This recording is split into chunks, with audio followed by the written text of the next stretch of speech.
Class is in memory of Jared Orchan. Nepotism is something that nobody likes. Where comes the word nepotism? As I understand, it comes from the word nephew. Nepotism. What does this mean? That we are preferring family members in our business, in our ways, but maybe the source for it is from the Torah, and maybe from the Parsha of this week. We read about Abraham in this whole Parsha, two Parshas, last week's Parsha, this week's Parsha. Abraham had a nephew. His name was Lot. They came from Haran. Abraham left Haran with his wife, Sarah, and with his nephew, Lot.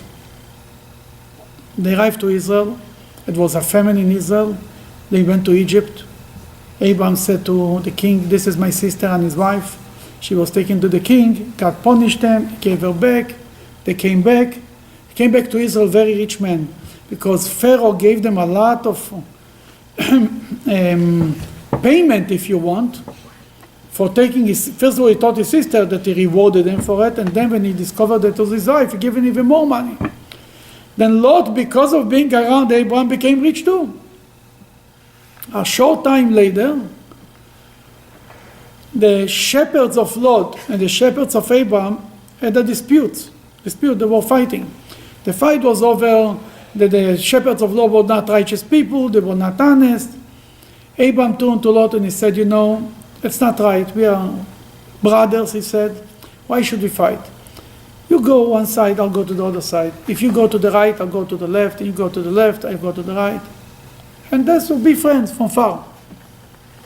Lot chose to go somewhere. Really, Lot chose to go to Sodom.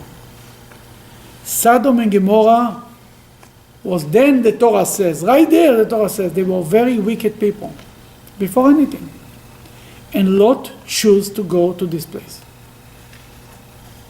A short time later, we read about a war that between 4 kings and 5 kings. Basically, Sodom and its people and its inhabitants and the citizens were taken as prisoners of war. Somebody came to report to Abraham that his nephew was taken as a prisoner of war, as a captive. Abraham felt bad for him. Abraham had a private army, 300 strong men, took his army, ran after these guys, the captures, and he redeemed Lot and the people of Sodom. What Abraham did, what Lot did after that, he went back to live in Sodom. Shouldn't be by that time he should get a message. God left a message on his answering machine. Maybe Sodom is not the best place to live. He went back to Sodom. Now the people of Sodom and Amorah took to heart that maybe they have to change their ways after such a tragedy, and Abraham saved them. And they knew what Abraham stands for kindness and mercy and charity. And they went back to Sodom and behaved the same way. Years passed, 20 years, 30 years, I'm not sure. Years passed, and one day God comes to Abraham and tells him, "I want to destroy Sodom and Gomorrah." The outcry of Sodom reached the heavens, and I can't take it anymore. What was so bad about Sodom and Gomorrah? They were not mobs. They were not pogrom people. They were very law-abiding citizens. The law in Sodom was that you're not allowed to support the poor. Anybody is caught giving charity should be burned alive. The law was no solicitation. Nobody is allowed to help anybody. The same excuse that we heard 70 years ago, we were law-abiding citizens, that was Sodom. They made sure that nobody, no poor, no anybody. And that was the thing that didn't support us. The prophets, when they want to describe sometimes that Jerusalem doesn't behave correct, that they said you're behaving like Sodom and Gomorrah. And from the prophets, we actually know better what was wrong in Sodom and Gomorrah. How bad they were behaving. They never supported the poor, they never cared for the sick, for the weak, for the weaker, for anybody. You can survive good, if not out of it. Abraham starts to argue with God to save the city. He tells God, how about if there is 50 righteous men, right? We all know the story. You kill the righteous with the wicked, then God of justice does not do justice. God told him 50, I will save the whole city for 50. 45, 40, 30, 20, he couldn't find them. Abraham gave up, and then God sent the angel to save at the same time to save Lot. 2 angels arrived in storm. What happened to them? Right away they met Lot by the gate. Why was Lot by the gate? Because he was the judge. The judges used to sit by the gate. At this day he was a judge. And Lot saw guest, he ran and invites the guest to his house. Now, Lot knows what the rule in Sodom is, what the law in Sodom is. If you have guests in your house, you're dead. He still took the guest, he still begged the guest to come to his house. They didn't want to, they refused, the angels. He didn't know that they're angels. He thought they're regular people. He invited them to his house, risked his life, and they had there. At night, there the news, there is guests, the whole city came around the house. Give your guest out, give your guest out. Lot offered them something else, right? And by the night, they told them, the angels told them, we are coming in from God. We are here to destroy Sodom. Get everybody of your family out of here. And Lot was trying to collect his peklach and his zeklach, to try to take all his suitcases, to take with him as much as he can. They finally picked him up and put him in a different place and took him out of the city. Lot and his wife and his 2 daughters, the wife turned back. He told them, don't turn back. Don't look back. She looked back, she turned into a pillar of salt, right? And Lot, the whole city was destroyed completely. Lot was saved. The question is, why should Lot be saved? Why? So we can continue with the other nations. Because he emulated Abraham, the kindness of Abraham. Why should Lot be saved? He didn't do anything good. Why is Lot better than the rest of them? Why Lot? Nepotism.